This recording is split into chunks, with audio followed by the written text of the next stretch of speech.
I hate conspiracy theories. Hey, what's good, tubers? Nannu here, back once again to annoy you all with my amazing political insights and peerless editing skills.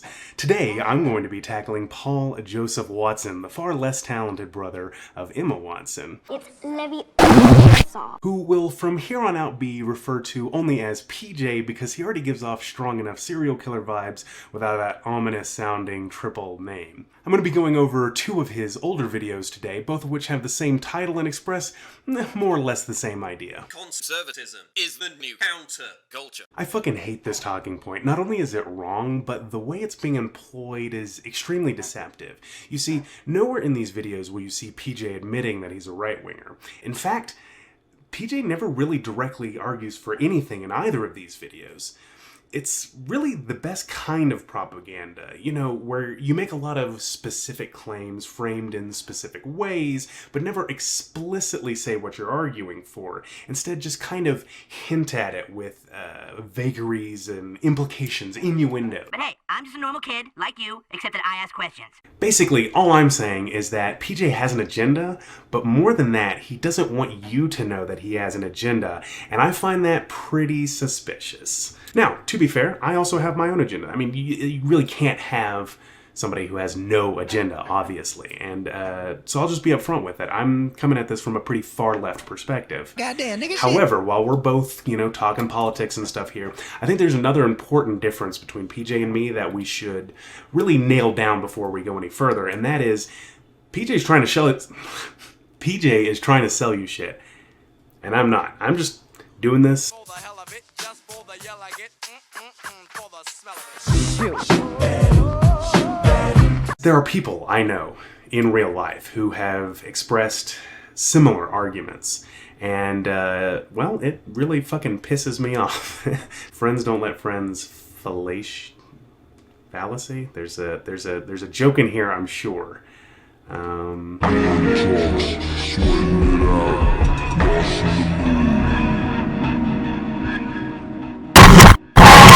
next great battle in defending the principles of freedom and true individuality won't be fought against authoritarianism emanating from the state. It will be fought against authoritarians imposing their dogma through culture. This is a culture war. There are ways in which authoritarian states are still oppressing their people.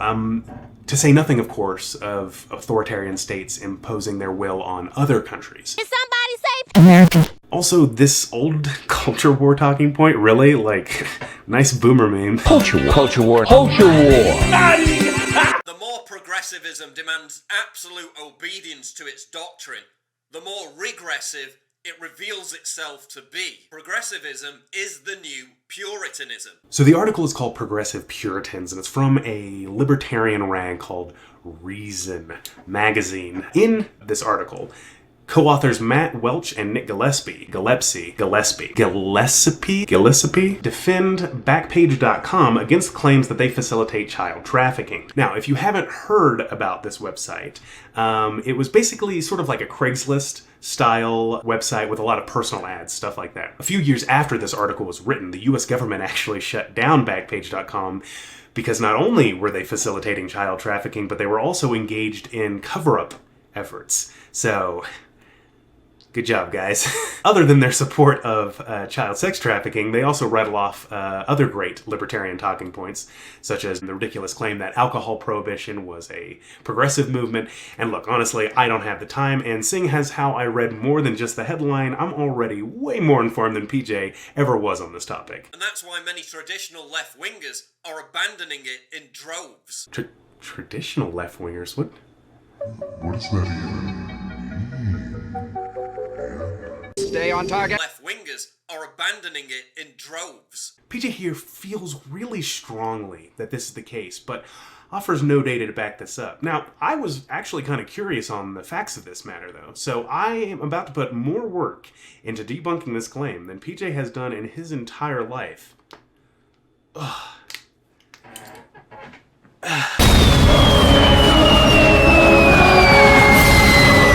Damn, son, where'd you find this? Yeah, you see, it looks like most people who change political affiliation actually end up as unaffiliated.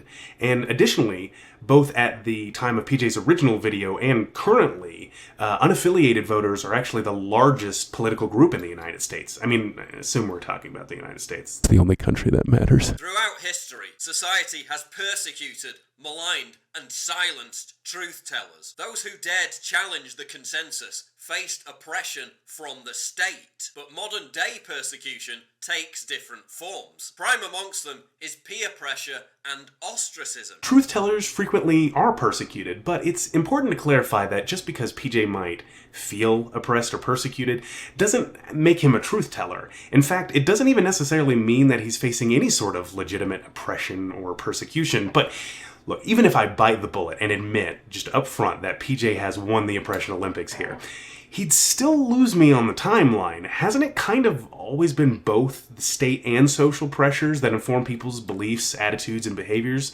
Given their natural proclivity for intolerance, progressives are more likely to socially shun anyone who doesn't parrot their rhetoric. Alright, so this article is from a website named, appropriately enough, Hot Air, which is a conservative blog site. In this blog post, there was a couple of pictures from a Pew survey titled Political Polarization and Media Habits. Now, here's a graph of the data that PJ was referencing, and as you can see, the consistently liberal category is indeed larger than the others. But I think the more relevant piece of information here is that political polarization more generally has a positive correlation with whether or not somebody will block someone. Now, I could talk about how conservatives skew older and tend to be less tech-savvy, or how Pew Research here only sampled from Facebook users, or how the survey actually counts hiding, defriending, and unfollowing in addition to blocking, not just blocking, or even how the same study found that consistent conservatives tend to be in more of a hugbox echo chamber than consistent liberals. But let's set all of that aside. Even taking PJ's misunderstanding of the data at face value, not all blocking is created equally. There's a number of reasons why you might block someone, some more valid than others, but no reasonable person would argue that blocking someone is always unjustified. It's also important to note that not all political disagreements are created equal either. There's really a big difference between arguing over exactly how high the top marginal tax rate should be and whether or not concentration camps are justified. Look, when shitheads like PJ pretend as if all political disagreements are somehow equivalent, it's not just fallacious, it's also an attempt to legitimize his far-right beliefs. Oh, and in case you're as curious as I was, the way Pew defined consistent liberals or consistent conservatives are those who self-report agreement with at least 7 of the 10 positions on each of these respective lists. I'll let you form your own conclusions as to whether or not consistent liberals should be considered progressives. Amongst younger generations, this has functioned as an efficient means of ensuring that libertarian and conservative perspectives on the major social issues of our time remain on the fringes. Now look, this of course depends on the issue, but for many things PJ's correct here. The right-wing position is fringe, numerically speaking. But what exactly is the complaint here? That kids aren't exposed to enough right-wing ideas? I mean, we're talking about America, right? This is America. This is my area. The place where there's still a debate as to whether or not evolution should be taught in schools? Why couldn't I have been the victim of a school shooting?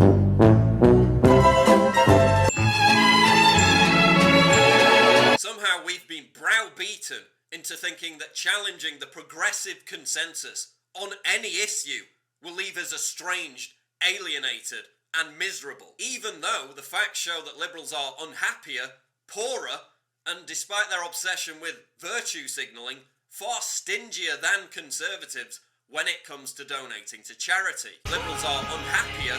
Once again, this data comes from the Pew Research Center, and yes, when surveyed, conservatives do tend to self-report higher levels of happiness, which really isn't that surprising. I mean, older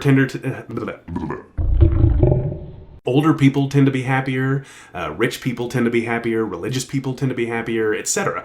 And yeah, all of these things are correlated with being more conservative. And even sort of taking this data at face value, we have no real reason to suspect that becoming conservative makes you happier, or more importantly, that your happiness levels have any relation to the truth. I mean, you want to take it from here, Dr. Spock? Most illogical. Liberals are poorer, So we didn't even get an out-of-context headline for this claim, but I'll let it slide because this is hardly controversial. PJ seems to be implying here that having a conservative mindset makes you wealthy, but the data actually suggests that the causative nature of this relationship is actually reversed. For example, when somebody wins the lottery, they tend to become drastically more conservative. I wonder why that could be. It is full-on class warfare!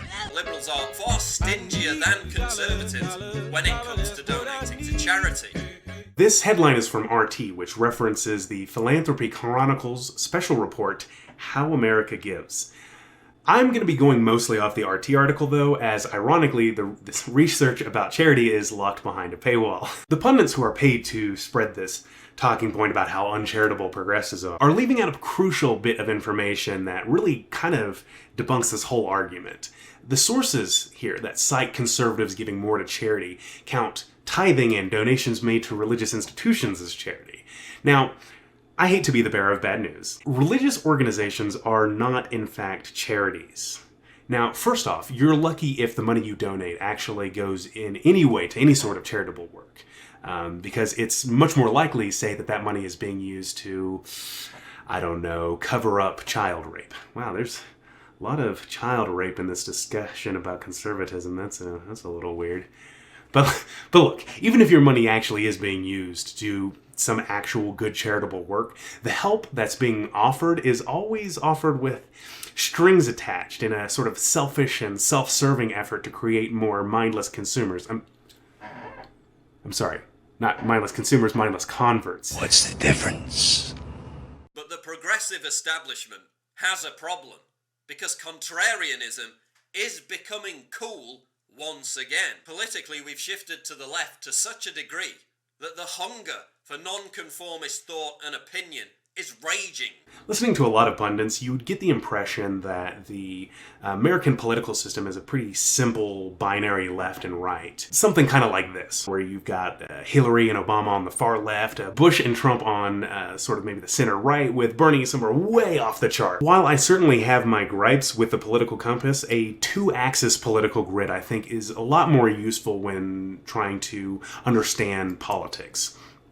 Everybody knows this political compass, right? I mean, I don't need to explain it. Okay, good. So yeah, there isn't a whole lot of difference actually between Trump and Obama, and while certainly Bernie is to the left of either of them, he isn't that much of a radical. Now, I know what you're thinking. Nannu, if Obama essentially governed like a Republican, why didn't Republicans embrace him with open arms? I mean, there has to be some reason why Obama was not popular with Republicans. I can't put my finger on exactly why that would be. But let's set aside the obvious lie that America has shifted far left for the bigger point here, that being right-wing is the literal definition of conformity. Time for a history lesson, everybody. I know. During the French Revolution, there were two camps, or wings, of the French National Assembly. Those on the left side were those who favored progressive change, the removal of hierarchical traditional power structures, and generally supported secular governments and democracy.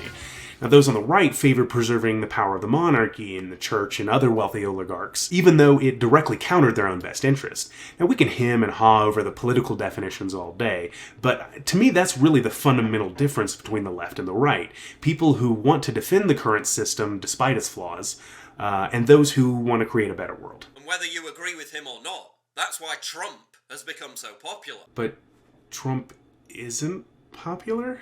I mean, first of all, he received a smaller percentage of the vote than the loser of the election previous, and his approval rating has been consistently in the toilet. Look, only the far-right fringe of the Republican base is pro-Trump, and only then because he doesn't challenge them, but instead makes them feel smart and validated. Now look, if you need more evidence of this, you could always just go to someplace like The Donald, right? Which is a total hugbox. Now look, I don't want to seem like I'm being mean to conservatives, and look, I get it. Even if you're not necessarily bright or particularly well educated, you still have the totally relatable and understandable human desire to have your mind be respected. But see, here's my thing. What is really better for society, that we protect the feelings of sensitive people, or that we tell the truth fearlessly, even if it doesn't make us feel good? That's why third-wave feminism is cratering. while a movement that has come to be known as cultural libertarianism is soaring. So PJ here has provided some search results for specific individuals, but I'd like to be a little bit more broad in our overview. Now, I'll admit up front, I don't particularly identify with either of these labels, so I don't really have any skin in the game here, but when you compare the two, it's really not even close. I even tried other search terms and got similar results. Now, not that this would prove anything anyway.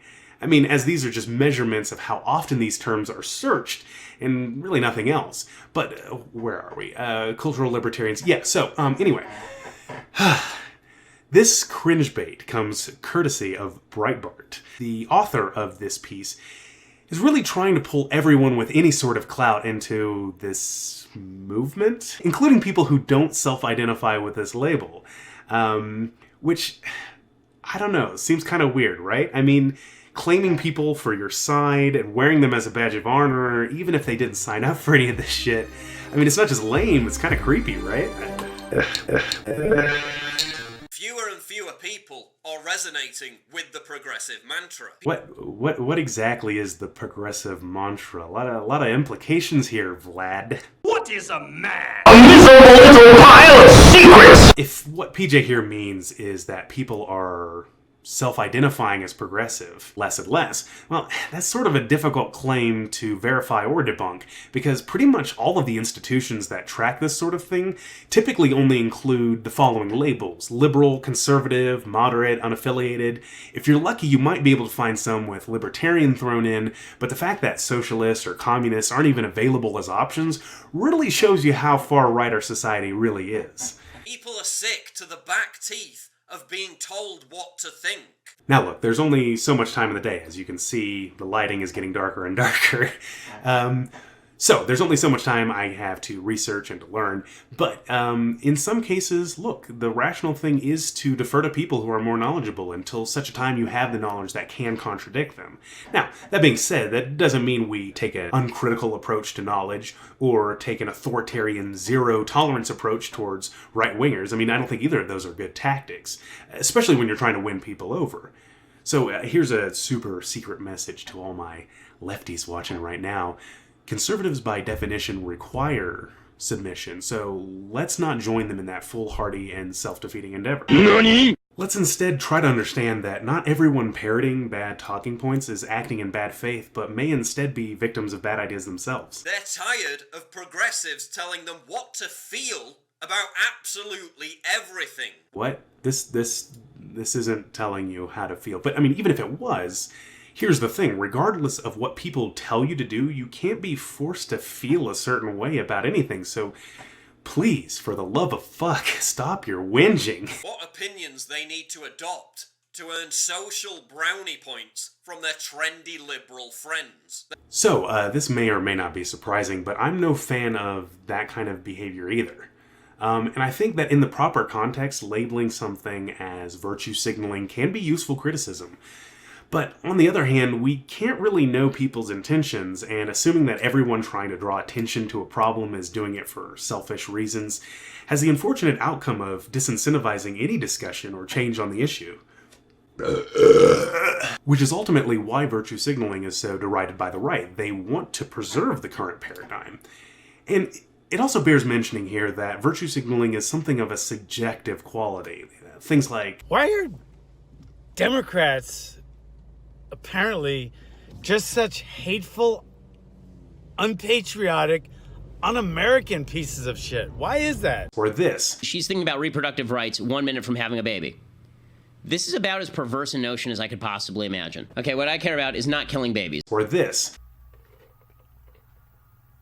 Or this. Did anybody hear the pain in Brett Kavanaugh's voice today? Or this.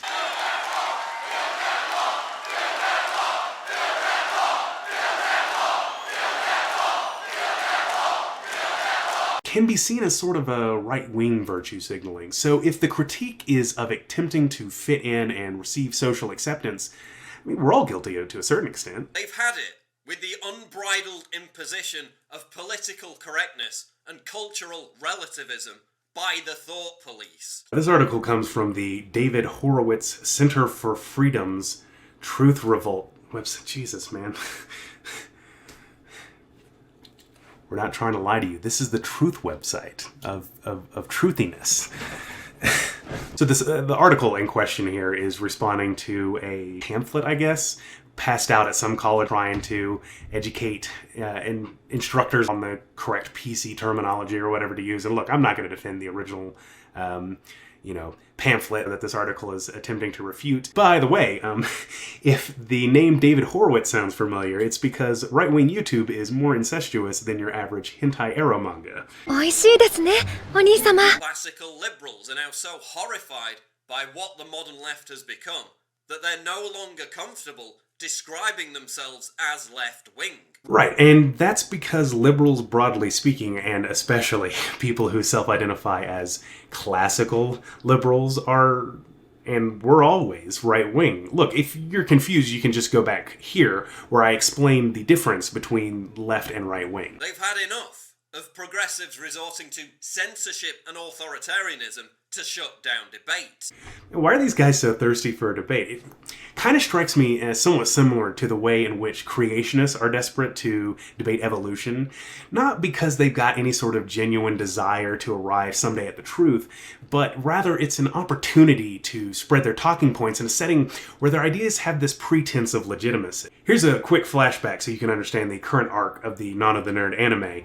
In high school, I participated in competitive debate, and I even made it to state competition. So I can tell you with some authority that the way most debates are structured, especially the largely unmoderated equal time for both sides type, tends to favor people who argue in bad faith and by extension the incorrect side. Things like gish gallop, red herrings, and other forms of fallacious argumentation really benefits bad arguments, and deconstructing them takes a lot of time and research.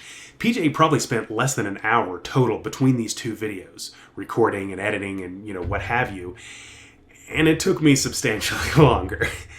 Look, this isn't to say that there's no room for discussion, debate, or dissent, but when we, and by we I mean people on the left, have these sorts of debates, we really need to be sure that we're not inadvertently helping the opposition. Progressivism is a movement which depends on the deliberate obfuscation of facts and objective reality for survival. So yeah, denying facts is bad and progressives shouldn't do it, but are we really going to pretend like conservatives give a shit about the facts?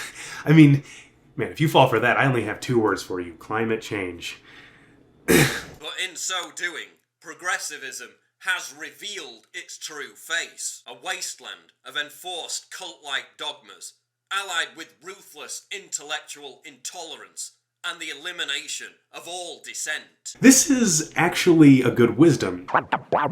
No, I'm serious. Rather than being perceived as a hypercritical mean girl clique, we need to be willing to take the time and reach out to people who aren't too far gone. Now, I'm not saying it's your personal responsibility to de-radicalize these shitheads, but if you don't, then who is? But a new social movement is rising. An intellectually honest revolt, which places at its core a renewed reverence for objective reality. A movement which rejects the failed tenets of postmodernism. I'm a human being, god damn it! My life has value! A movement which repudiates the pseudo-intellectual notion that there is no objective truth. At the risk of appearing like a pretentious cunt, It's too late for that. I'd like to respond to this statement with one of my favorite poems. Truth, said a traveler, is a rock, a mighty fortress. Often have I been to it, even to its highest tower, from whence the world looks black. Truth, said a traveler, is a breath, a wind, a shadow, a phantom. Long have I pursued it, but never have I touched the hem of its garment. And I believed the second traveler, for truth was to me a breath, a wind, a shadow, a phantom, and never had I touched the hem of its garment. And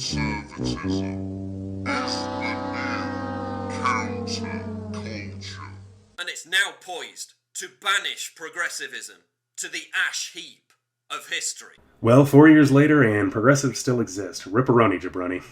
So, what do we learn from this first attempt at an argument? Well, for one, PJ has deliberately obfuscated his sources and misrepresented the data. I mean, that's, of course, in no way meant to mislead or manipulate you.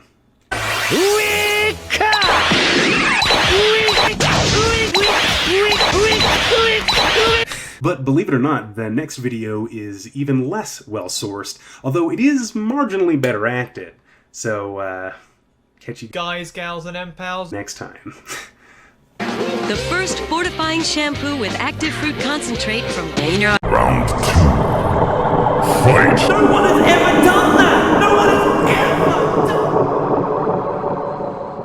Having lost the political argument, leftists are desperately clinging to this idea that they have the monopoly on cool, and that no countercultural movement could ever be created by the right. That's not entirely true. The right can create countercultural movements, although they tend to lack the grassroots support and are instead astroturfed by billionaires to support the current establishment. And wait, no, actually, yeah, no, I guess PJ was correct in the first place. The right can't create any countercultural movements. In fact, I've never seen so many members of the lefty Twitterati so triggered as when I tweeted, "Conservatism is the new counterculture." So I tweeted it again, and again, and again, and again.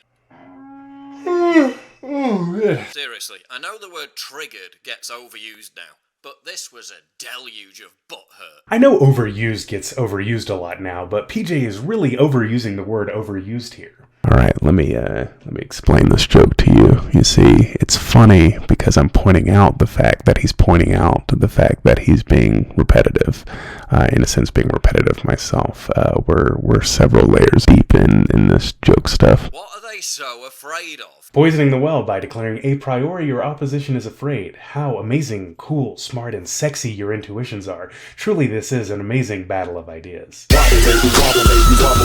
Most young people who aren't paying attention to the news get their opinions from celebrities. Sauce! I need the sauce! I mean, ultimately, it's irrelevant to the accuracy of these political views, even if it was true. You see, here, PJ is signaling his conservative virtue and acceptance of groupthink. I'm not racist, but states' rights, God is totally weary, capitalism, pretty illegals, free markets, daddy Trump, Eureka didn't do nothing, why can't I get laid? Hollywood and the entertainment industry viciously polices the boundaries of accepted opinion, so that anyone who strays from the leftist orthodoxy is ostracized and excommunicated. Well, for every group of humans, every subculture, there is an Overton window, a range of acceptable behaviors, topics of discussion, etc. There really is no such thing as a true laissez-faire free speech, because even if it isn't enforced through any form of official censorship, it will be enforced socially. So what exactly is PJ complaining about? That more celebrities don't agree with him, apparently, which is weird, because if he really thought celebrity worship was as bad as he implies, he wouldn't care. But see, that's the thing. Celebrity worship is viscerally appealing to people like PJ, because really their entire political philosophy is based around the worship of power and hierarchy. So of course he wants to suck up celebrities. Take for example the way that Fox News reacts anytime that a conservative actor, entertainer, etc. appears on their program. We grew up watching you. 100%. We all did. We all did. You follow Hollywood. You're part of it. You are technically correct. The best kind of correct. Is it just predictable at this point, unoriginal? What do you make of the hysteria? They're just kind of in this echo chamber. They've kind of just never thought that they were penetratable. My family's originally from southeastern Colorado. We grow wheat, corn, and Milo, and laugh and get away from the world, because that's ultimately what our business is here for, not to express our political opinion. That's so true. I mean, that was something that I loved about Home Improvement, the show that we all know you from. As we said, we grew up on that show. It was about family values. Not to express our political opinion. At the end of every episode, you kind of walked with a moral lesson, not to express our political opinion. And we need to start getting back to kind of our traditional values. And a lot of things happening in the world, I think, are because of losing that family family background. Not to express our political opinion. Fully outed here on Fox and Friends as a conservative, which you've done already. I'm a bit overwhelmed, actually. I didn't expect this response in any way, shape, or form. So, yeah, it's really overwhelming. How would you define autism in your mind? I believe in freedom. I believe in capitalism. I believe in the autonomy of the individual, that the individual and their own individual, their own freedom, way for them to capitalism. Completely liberal town. Not just liberal, it's very, very progressive. We are not accepting of all views. You're not a pariah here for sure. Briefly, at the end, does anyone else come to you, privately and said, "I'm with you"? Yes. so they're out there. There are thousands, really. Thousands of people have come to me and said that. How about in Hollywood? I don't feel like I'm in a few. Yes. Yeah. Well, thank you for facing your fears and being true to yourself and sharing your story with us this morning, Julianne. Julianne, I know it's not easy. You've done a great thing. I just really feel that it's I've got friends in safe spaces. Sam Sorbo and her husband, actor Kevin Sorbo. Both of these people are rare conservative actors in Hollywood. That's incredible. And they're with us this morning. Where did this come from that you're not allowed to say, or you're insensitive if you say Merry Christmas? It's Marxism, right? It's political correctness. It's newspeak. It's George Orwell. I heard what you were saying. You know nothing of my work. It's basically the elimination of God. You say that like it's bad. When I go shopping and somebody says Happy Holidays to me, I say Merry Christmas. Donald Trump is making Christmas great again. If you know that someone is, say, Jewish, do you still say Merry Christmas to them? I do. Do you? I do, yeah. I was raised as a Jew. Yeah. I'm sorry, I did not know. So there you go. Where do I see it?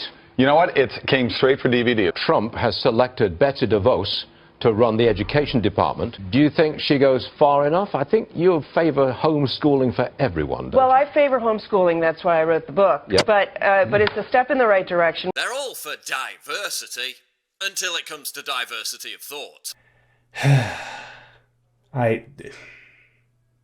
Show me an example, even one example, of any of these knuckle-dragging shitheads even one time ever saying anything close to this. All right. Hey, look, I know we're feeling ourselves here and all, but you know what really bothers me about this panel? There's no diversity of thought up here. Let's grab an anarcho-communist and give them some time to discuss their views with the audience. If that was a thing that happened, then maybe PJ here would have a point. But see, the reason why you don't see conservatives doing this is because they don't actually care about free speech, diversity of thought, small government, or any of that crap. They're willing to use any talking point, break any law or rule, and pretend to believe anything and lie about everything to achieve their political goals. Are we even pro-free speech? No, of course not, but we have to use this platform. And look, if I'm being honest, if it wasn't so slimy, weak, and cowardly, I might actually respect him for that kind of commitment. And that's why celebrities are so fucking boring. None of them dare express an original opinion. Because if they did, they'd be hounded out of a career by their intolerant peers. Original opinion, a phrase which here means opinions that align with mine. You know, it's really interesting here how PJ is willing to engage in, dare I say it, a postmodern game of redefining words on the fly to suit their ideological purposes, and use these meaningless signifiers to emotionally manipulate their audience. I'm just curious, do you consider somebody like Martin Luther King and Malcolm X, are these SJWs to you, or? Not to me personally, but that's because I agree with their philosophy. Okay, so you've literally defined SJW as somebody you disagree with.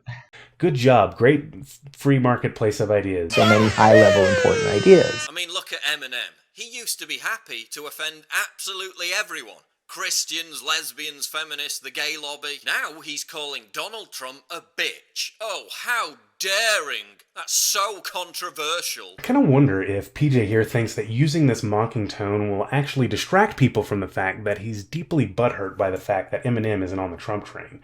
Look, I get it, Paul. You feel as if Eminem was on your side, that he was an ally, dare I say it? A comrade. But then you discover that he doesn't agree with your politics 100%, and rather than trying to understand why even an edge boy might have problems with Trump, you pull it into a completely unrelated discussion. Seem kind of mad, bro. I mean, it's not like every other virtue-signaling twat in Hollywood and the music industry is doing exactly the same thing, is it? I mean, yeah, sure, sometimes they'll say some less than charitable things about the president.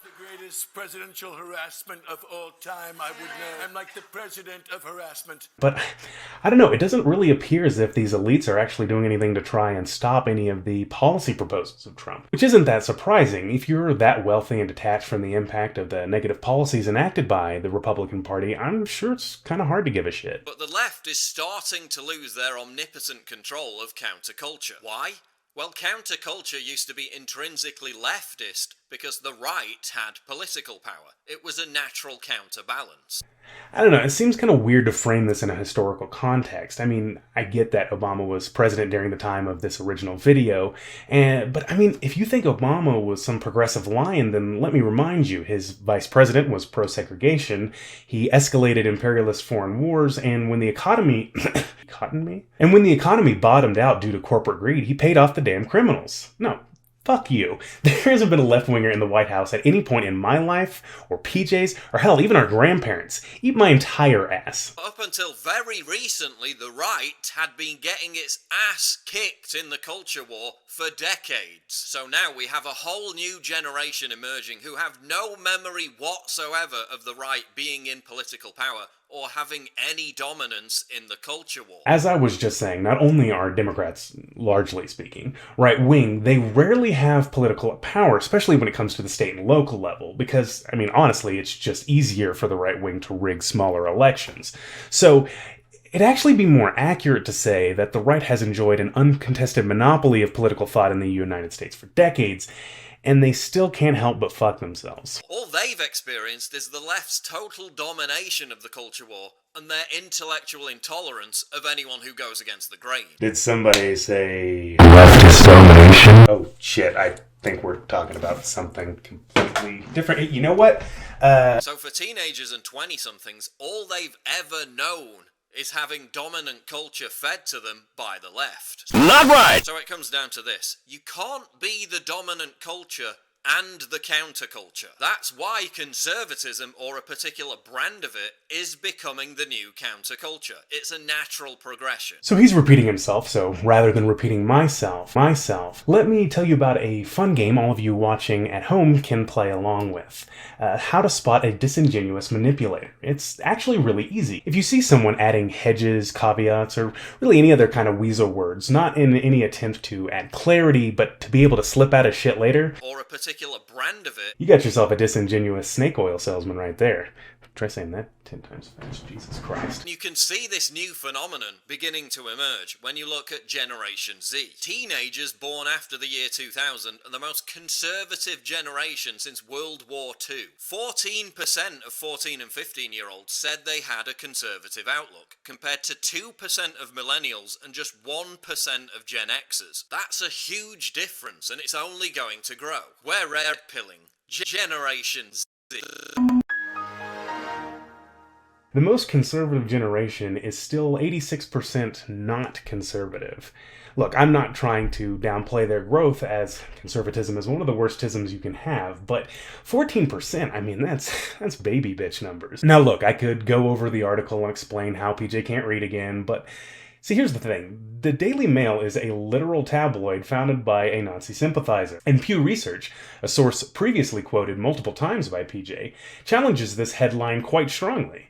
Link below if you want to read the survey results for yourself, but the key takeaway I got from it was that even among Generation Z Republicans, young people tend to be more progressive on a number of issues, even when compared to millennials. The tsunami of positive messages I get from teenagers every single day telling me about how it was my videos that turned them from being a social justice warrior, a Black Lives Matter supporter, to becoming a conservative is staggering. Ah, one of these great arguments that are from a totally real and not made-up unsourced anecdote. But as we all know, no one has ever, nor ever could lie in a DM, so... Mission failed. We'll get them next time. They're sick to the back teeth of being forced to sit in classes about gender studies or colonialism and browbeaten about their original sin of being male, being white, or being a Westerner. Alright, real talk here for a moment. I've always been confused by this talking point here. I've spent literally hundreds of credit hours at about half a dozen different universities over the span of about a decade, and never once have I experienced anything like this, or even heard about it outside of fear-mongering conservative bloggers. Now look, I'm not saying that this necessarily proves PJ wrong, or that if someone is being treated poorly because they're white isn't bad, because I mean, obviously it is. Just that I find this narrative very suspicious. In fact, if anything, I've noticed a huge bias in favor of conservatism on college campuses. But hey, maybe instead of LARPing as some sort of badass, maybe you actually, stop being a little baby bitch boy and stand up to real power. Beta male! Beta! Young people are rebelling against this stifling, safe space, trigger warning, PC attitude in droves. He's actually right here. Most people aren't a huge fan of political correctness. Even among minority communities where, this whole political correctness is supposed to protect in the first place. There are anti-PC people on the left and the right. So trying to act as if the right wing has a corner on this market is, I think, a little disingenuous. Also, implying that the right wing doesn't have safe spaces, that's pretty fucking hilarious. In the 1970s, the Christian right protested to try and shut down Sex Pistols concerts. They called on radio stations, venues and TV networks to no platform the Pistols because they found them offensive. 2017, it's the politically correct obsessed left that campaigns and riots to no platform and shut down conservatives for being offensive. I only listen to good music. Niggas get a handout and think they fucking with this. Tell your favorite blog site, they can suck on the dick. So you'll forgive me if I miss, some slight details here or there. But as far as I can tell, the Sex Pistols weren't deplatformed, at least not unilaterally. They had multiple big-time record deals, released singles and albums, went on tour, even worked on a movie. Yeah, sure, the Sex Pistols were pretty rowdy and swore a lot, but that doesn't make them outside of the system, man. Additionally, from the research I've done, it appears as if there's some question as to how much of the, the risky, taboo image was sincere edginess on the part of the performers, and how much of it was a clever marketing spin by their manager. Who knows, and honestly, who cares? Because even discussing these two things as if they're remotely related reveals PJ's agenda here, in the sense that he's trying to make you think that this is cool. Sex Pistols are cool. My political ideas are cool. It's a bad argument. In fact, it's not an argument. The right-wing temper tantrum over the Sex Pistols back in the 70s only made the Pistols more taboo. And we're seeing the same effect now, only in reverse. What happened after the Berkeley riots? Your joyless, censorious, puritanical persecution of Milo is exactly what's turned him into a complete rock star. After his Twitter ban, Milo became more counterculture than ever before. The fact of the matter is, censoring does work. That's why conservatives throw a bitch fit every time they lose a lucrative speaking gig. Or why you're not taught why Marxism is wrong in schools, for example. People who haven't even heard of an idea, it's very difficult for them to sort of organically come up with that idea for themselves. To steal a quote from Isaac Newton. See how smart and rational and logical I am? If I have seen further, it is by standing on the shoulders of giants. Amazing. Silicon Valley doesn't represent the counterculture. It's been in place so long now that it's the new establishment. Another interesting point of agreement, I don't believe Silicon Valley really is countercultural either. Although PJ seems to think that this is more of a recent phenomenon. I'm pretty sure it's never been countercultural. At least, it doesn't seem that way to me. I know that a lot of establishment press might try to prop up this image a bit, but it's really hard to be more conformist and establishment than big tech companies. In fact, if anything else, this whole, edgy, countercultural meme or whatever is just a marketing ploy to get you to spend more money. And obviously I don't mean conservatism like Mitch McConnell conservatism. I'm not talking about old establishment Republicans. If you prefer, you can think of it as cultural libertarianism. For me, this is probably the most frustrating point of either of these two videos. Because this right here would be the most important thing to expound upon. Sort of the difference between these more traditional establishment conservatives like Mitch McConnell here and whatever new thing that PJ is referencing. But it gets no further treatment, and that's really the frustrating thing here. Because if this point was expanded upon just a little bit more, there might have actually been a legitimate argument here. But instead, no. So, that's frustrating, but basically what we are led to believe with this sort of glib statement is that these new cultural libertarians don't really care about social issues, but are just fiscally conservative, which while not a great argument, is good framing because most people don't know shit about economics, so it's a lot easier of a position to defend than like, God hates facts or gas the economy. Fun fact though, while a lot of these people might try to deny or downplay it, they're actually socially conservative as well, and therein lies the rub. But whatever you want to call it, this is the new counterculture.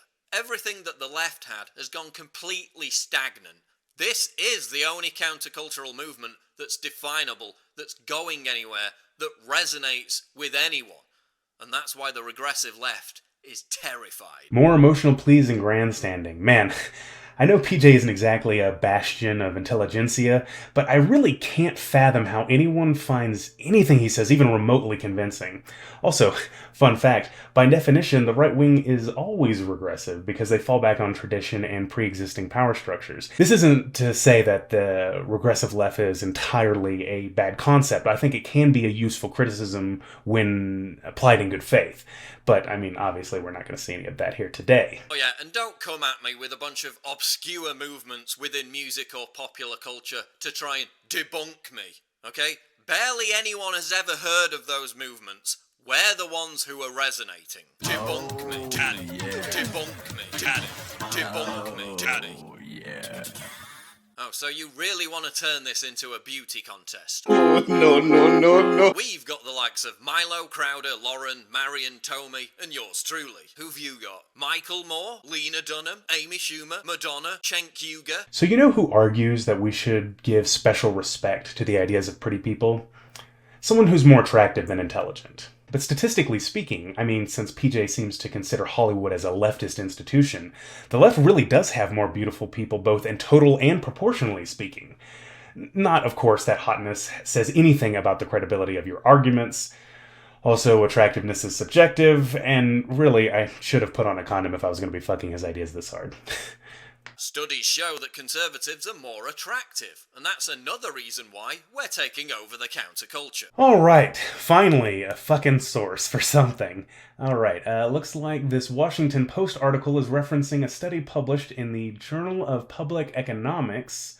The data seems to suggest that attractive people are treated better than most, and as such are able to delude themselves into believing that the world is a more fair and just place because they assume everyone is treated as well as they are. They like what science gives them, but not the questions, no. Because no matter how much you try and make it that way, being fat and ugly isn't cool. Alright, here's a question for you. Yes, you, person watching this video.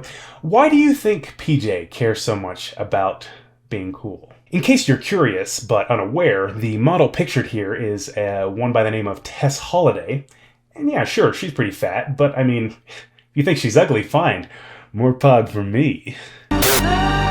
Studies also show that 92% of left-wing activists live with their parents and 90% are single. Oh good, another Daily Mail article. Fuck me.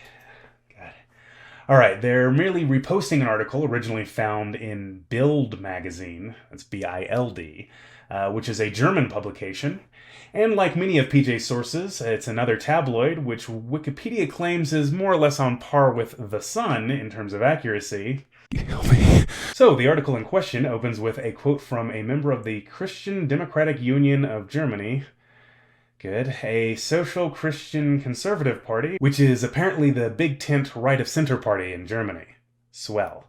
I'll leave a link below if you want to try and translate it for yourself, but seeing as how they reference, but don't even link, a small study which sampled 800 people in one town in Germany, yeah, I'm starting to get skeptical here. But did you catch how PJ presented this information? Not as a single study in a single area of a reported in a magazine in a language he doesn't understand, reposted in a tabloid magazine. Rather than that, its studies have shown that 92% of activists live with their parents and are single. But let's say for the sake of argument that PJ's alternative facts here are in fact correct. And let's think about a moment what that would look like. Smitty Werben Jaegerman Jensen lives in a shitty economy and is forced to live with his parents, which society views as a form of personal failure. But he manages to take that frustration and uses it to motivate himself to try and make the society in which he lives a place that cares more than just how much profit you can acquire. What? Why is this a bad thing exactly? So when Generation Z sees smart, attractive, rebellious, daring, successful people pissing off the Puritans, pissing off the authoritarians at school who lecture them all day about what they can and can't say and how they should behave, obviously they're naturally going to be drawn to us. I don't understand how anyone can think that the left is more puritanical, especially when the very word we're using to describe this phenomenon is the name of a socially conservative cult. Look, I'm big on free speech. I'm pretty big on free speech, though. Especially considering for how many decades the left wing has been censored by the government and by corporate institutions because we directly challenge their financial and political interests. But, I mean, let's be real here for a moment. The right is a lot worse at shutting down free speech. I mean, it's not even close. Unless, of course, your definition of free speech exclusively revolves around paid speaking engagements at college universities. Why we're resonating so much with young people. That's why conservatism is the new punk rock. You know, PJ actually made a video on why conservatism is the new punk rock, and I was actually going to include it as part of this larger response video here, but to be honest, dealing with PJ is exhausting, and the topics were different enough to warrant its own video, and let's be real, this is getting long enough. I'm just happy to be done.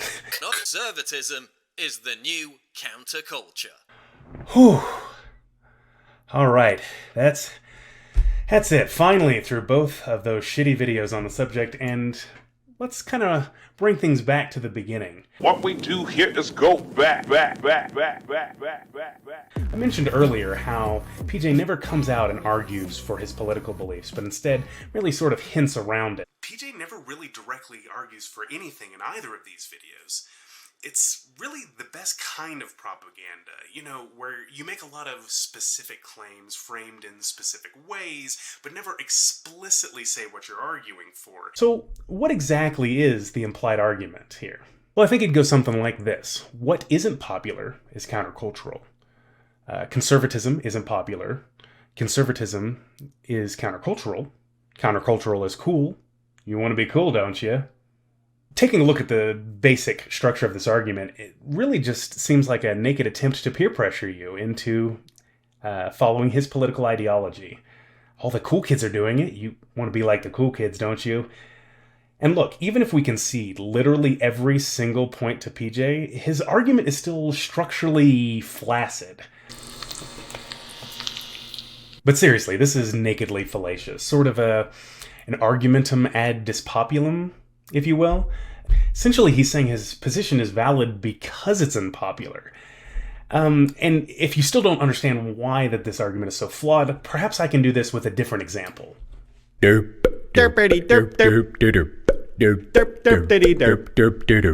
this, of course, is a charitable reading of PJ. A less charitable, but perhaps more accurate reading of what's going on here is that PJ does know what's going on, but he just doesn't give a shit. He likes money. We've got to have money. So yeah, I mean, I can't respect his mind. I don't respect his political opinions. I can't respect the slapdash, shoddy way he does his research or the uncritical way he accepts pretty obviously false information. But more so than his bad ideas, I can't respect PJ on an artistic level. While sure, there have been some improvements over the years, the gains have been rather minimal. And here's what kills me more than anything else, is the fact that he put up a fucking map to look smart or serious, whatever, and he hasn't changed it still, despite all of the money he's made. That's what really gets under my skin, is that there's no impetus, no drive, and no desire to improve the artistic quality of his work. He doesn't give a shit. And that's what pisses me off.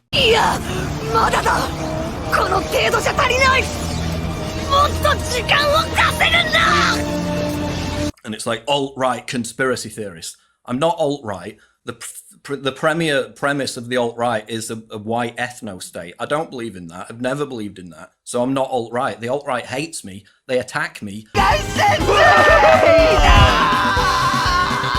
Fight over!